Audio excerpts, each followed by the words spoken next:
শেখ হাসিনার বিরুদ্ধে যে ফরেনসিক যাচাইকৃত অডিও পাওয়া গেছে তেমন সরাসরি কণ্ঠস্বরের প্রমাণ নুরেমবার্গে ছিল অনুপস্থিত। সবগুলিকে অ্যারেস্ট করতে বলছি রাত্রে, সবাই তো বলা হচ্ছে যে যেখান থেকে টিকাটা পারবো ধরে ফেলবে। আমার নির্দেশনা দেওয়া আছে, ওপেন নির্দেশনা দিয়ে দিচ্ছে। এখন লেখা লিখবেন, ব্যবহার করবে, যেখানে পাবে সেটা গুলি করবে। আজকে আমরা আলাপ করব কিভাবে একটা অডিও রেকর্ডিং, অসংখ্য ভিডিও ফুটেজ বা জাতিসংঘের প্রতিবেদনগুলো একসাথে মিলে জুলাই আগস্টের দমনপীড়নের এক অকাট্য বিচারিক চিত্র তৈরি করেছে। আমরা দেখব ইতিহাসের অন্যান্য বড় আদালতে স্বৈরশাসকদের বিরুদ্ধে এমন সরাসরি প্রমাণ হাজির করার নজিরও। ইতিহাসের প্রতিটি বাঁকে স্বৈরাচারী শাসকেরা দমনপীড়ন, গণহত্যা, মানবতা বিরোধী অপরাধের চিহ্ন রেখে গেছে। নুরেমবার্গের বিচার থেকে শুরু করি যদি, এছাড়াও রুয়ান্ডা, যুগোস্লাভিয়া, চিলি বা সুদানের স্বৈরশাসকদের পতন পরবর্তী বিচার প্রক্রিয়া, সব ক্ষেত্রেই একটি সাধারণ চ্যালেঞ্জ ছিল চেইন অব কমান্ড বা শীর্ষ নেতৃত্বের সরাসরি নির্দেশের অকাট্য প্রমাণ হাজির করা। বেশিরভাগ ক্ষেত্রেই বিচার শেষ হয়েছে প্রত্যক্ষদর্শীর সাক্ষ্য বা সার্কামস্ট্যান্সিয়াল এভিডেন্সের উপর ভিত্তি করে। কিন্তু জুলাই আন্দোলনের সময় সংঘটিত সহিংসতা ও হত্যাকাণ্ডের অভিযোগের ক্ষেত্রে যে প্রমাণের সমাহার ঘটেছে তা বিভিন্ন দিক থেকে ইতিহাসের সব নজিরগুলো ছাপিয়ে যাওয়ার সম্ভাবনা তৈরি করে। আমরা যদি একটু খেয়াল করি, আমরা দেখব জুলাই আগস্ট 2024-এর ঘটনা প্রবাহের প্রমাণগুলো বিচ্ছিন্ন নয়, বরং একটির সঙ্গে আরেকটি সম্পর্কিত হয়ে এক শক্তিশালী চেইন অফ এভিডেন্স, সেই যে শুরুতে বলছিলাম যে সেই চেইন অফ এভিডেন্সটা জরুরি, সেই চেইন অফ এভিডেন্স তৈরি করেছে। এই ঘটনা প্রবাহের সবচেয়ে গুরুত্বপূর্ণ প্রমাণ হিসেবে বিবেচনা করা যায় ফাঁস হওয়া টেলিফোন কথোপকথনের অডিও রেকর্ডিং, যেখানে তৎকালীন প্রধানমন্ত্রী শেখ হাসিনার কণ্ঠস্বর রয়েছে। সবগুলিকে অ্যারেস্ট করতে বলছি রাত্রে, সবাই তো বলা হচ্ছে যে যেখান থেকে টিকাটা পারবো ধরে ফেলবে। আমার নির্দেশনা দেওয়া আছে, ওপেন নির্দেশনা দিয়ে দিচ্ছে। এখন লেখা লিখবেন, ব্যবহার করবে, যেখানে পাবে সেটা গুলি করবে। আন্তর্জাতিক গণমাধ্যম বিবিসি, আল জাজিরা স্বতন্ত্রভাবে একটি অডিও ক্লিপ স্বাধীনভাবে যাচাই করে প্রতিবেদন প্রকাশ করেছে, যেখানে শেখ হাসিনার কণ্ঠে লিথল ওয়েপেন অর্থাৎ প্রাণঘাতী অস্ত্র ব্যবহারের নির্দেশ এবং যেখানেই পাওয়া যাবে সেখানেই গুলি করো এমন নির্দেশনার বক্তব্য শোনা যায়। আমরা যদি দ্য পোস্টের এই নিয়ে একটি প্রতিবেদন রয়েছে সেটা একটু দেখি এবং সেখান থেকে যে তথ্যগুলো পাই, দেখি যে বিবিসি সহযোগী ফরেনসিক প্রতিষ্ঠান ইয়ারশট অডিওটি পরীক্ষার জন্য ইএনএফ অর্থাৎ ইলেকট্রিক নেটওয়ার্ক ফ্রিকোয়েন্সি অ্যানালাইসিস ব্যবহার করেছে। এই পদ্ধতিতে রেকর্ডিংয়ের সময়কার বৈদ্যুতিক নেটওয়ার্কের সূক্ষ্ম কম্পাঙ্কের ছাপ বিশ্লেষণ করা হয়, যা অডিওটি সম্পাদনা বা বিকৃত করা হয়েছে কিনা তা বের করার একটি শক্তিশালী বৈজ্ঞানিক ব্যাখ্যা। আর এক্ষেত্রে ইএনএফ সিগনেচার মিলে যাওয়া প্রমাণ করে যে অডিওটি সম্ভবত আসল। আল জাজিরার ইনভেস্টিগেটিভ ইউনিট তাদের হাসিনা 360 ডেজ ইন জুলাই এই প্রামাণ্যচিত্রে একই ধরনের তথ্য তুলে ধরে এবং অন্যান্য গণমাধ্যম যেমন the daily star, south China morning post এবং এনডিটিভি এই অডিও সত্যতা নিয়ে প্রতিবেদন প্রকাশ করেছে, যা অভিযোগটিকে আন্তর্জাতিকভাবে প্রতিষ্ঠিত করে। এই অডিও নির্দেশের সঙ্গে সেই সময়ের মাঠ পর্যায়ের বিভিন্ন ঘটনার মিল খুঁজে পাওয়া যায় অসংখ্য ভিডিও ফুটেজ ও ছবিতে, যা বিভিন্ন মানবাধিকার সংস্থা ও গণমাধ্যম এরই মধ্যে বিশ্লেষণ করেছে। অ্যামনেস্টি ইন্টারন্যাশনাল অসংখ্য ভিডিও ক্লিপ যাচাই করে দেখিয়েছে যে পুলিশ ও অন্যান্য আইন প্রয়োগকারী সংস্থা জেনে শুনে অতিরিক্ত এবং প্রাণঘাতী বল প্রয়োগ করেছে। নিরস্ত্র বিক্ষোভকারীদের ওপর সরাসরি গুলি চালানো এবং কম প্রাণঘাতী অস্ত্র যেমন শটগান মারাত্মকভাবে ব্যবহার করা হয়েছে। কিভাবে? মাথা বা বুক লক্ষ্য করে খুব সুনির্দিষ্টভাবে এই অস্ত্রের ব্যবহার হয়েছে।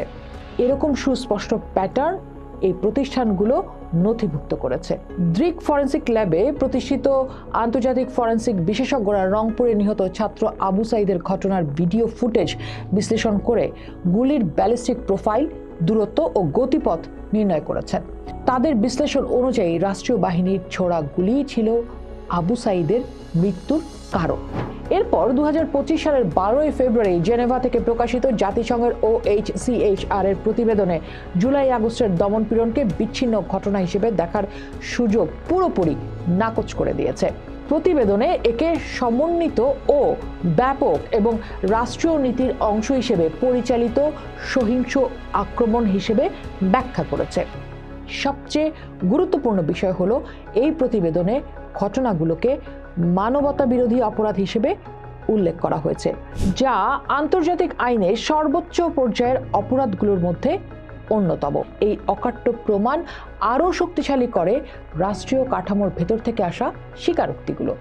বিভিন্ন গণমাধ্যমের প্রতিবেদন অনুযায়ী তৎকালীন আইজিপি চৌধুরী আব্দুল্লাহ আল মামুন এই হত্যাকাণ্ডের ঘটনায় রাজসাক্ষী হতে সম্মত হয়েছেন। তার এই সিদ্ধান্ত চেইন অব কমান্ডের বিতর্ককে কার্যত অবসান ঘটায়।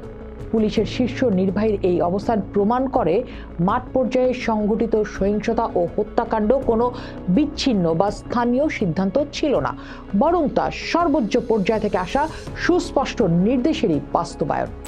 শেখ হাসিনার কণ্ঠস্বরের অডিও নির্দেশ এবং মাঠ পর্যায়ের ব্যালিস্টিক প্রমাণের মধ্যে সংযোগ স্থাপনকারী হিসেবে পুলিশ প্রধানের জবানবন্দি এই মামলার অন্যতম শক্তিশালী প্রমাণ। আমরা বাংলাদেশিরা এসব তো জানছি গত 10 মাস ধরে। এবার আসুন বিশ্বব্যাপী ঐতিহাসিক নানান বিচারের আয়নায় বাংলাদেশের জুলাই আগস্টের ঘটনাকে বিশ্লেষণ করে দেখা যাক। নুরেমবার্গের বিচার ছিল মূলত দলিল নির্ভর। শুরু করতে চাই নুরেমবার্গ দিয়ে। নুরেমবার্গের বিচার ছিল মূলত দলিল নির্ভর। নাৎসি বাহিনীর নিজস্ব আমলাতান্ত্রিক মেটিকুলাসলি বা খুঁটিনাটি নথিভুক্ত করার অভ্যাসই তাদের বিরুদ্ধে সবচেয়ে বড় প্রমাণ হিসেবে কাজ করে।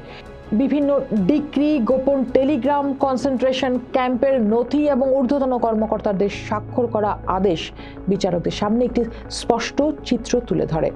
তবে হিটলারের কণ্ঠে সরাসরি কোনো নির্দিষ্ট দিনে কোনো নির্দিষ্ট শহরে গণহত্যার নির্দেশ দেওয়ার সমসাময়িক অডিও রেকর্ডিং আদালতে উপস্থাপন করা হয়নি।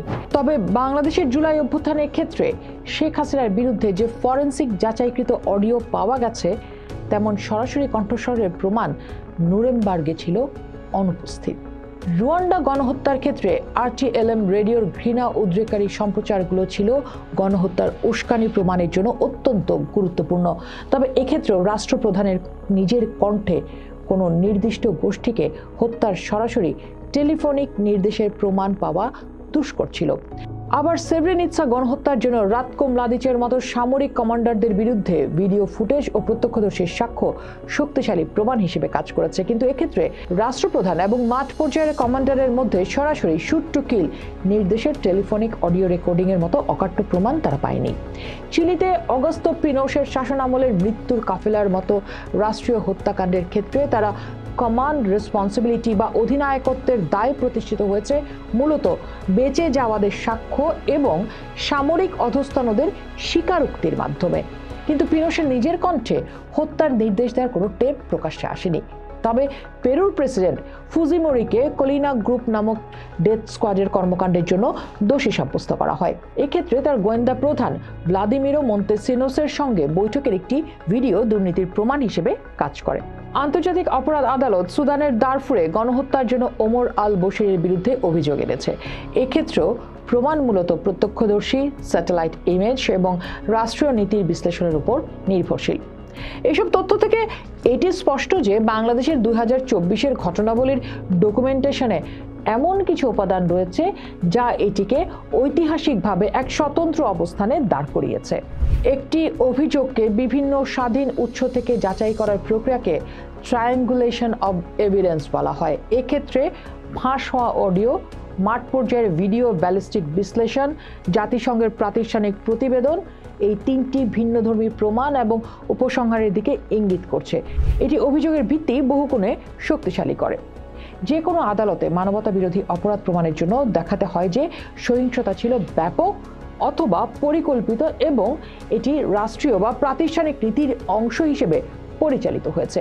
অন্যান্য গণহত্যার বিচারের মতোই জুলাই হত্যাকাণ্ডের বিচার যদি কোনো আন্তর্জাতিক আদালতে হতো, তাহলে সম্ভাব্য বিচারিক আখ্যান কেমন হতে পারত সেটি বরং আমরা একটু জানার চেষ্টা করি।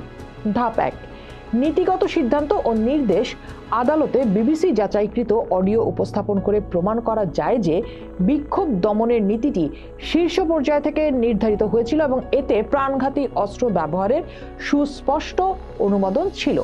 ধাপ 2, এমনেস্টি, আল জাজিরা ও দ্রিকের বিশ্লেষণ তুলে ধরে দেখানো হতে পারে যে মাঠ পর্যায়ে আইন প্রয়োগকারী সংস্থাগুলো সেই নির্দেশ অক্ষরে অক্ষরে পালন করেছে।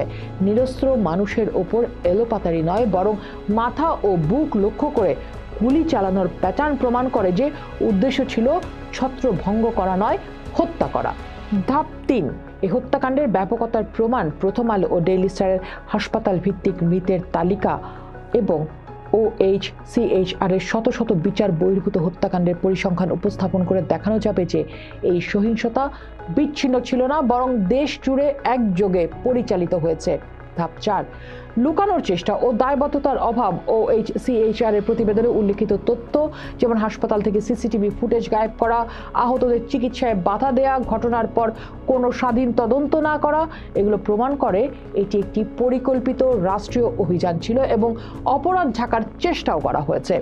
এই 4টি ধাপ অনুসরণ করলে কমন রেসপন্সিবিলিটির অধীনে সর্বোচ্চ নেতৃত্বের দায়বদ্ধতা প্রমাণের একটি শক্তিশালী আইনি কাঠামো তৈরি করা যেতে পারে, যা পৃথিবীর যে কোনো আদালতে একটি শক্তিশালী প্রমাণ হিসেবে গৃহীত হবে। বাংলাদেশের জুলাই অভ্যুত্থান প্রমাণ করে একবিংশ শতাব্দীতে ডিজিটাল প্রযুক্তি এবং স্বাধীন সাংবাদিকতার যুগে স্বৈরাচারী শাসকদের জন্য তাদের অপরাধ গোপন করা আগের চেয়ে অনেক বেশি কঠিন।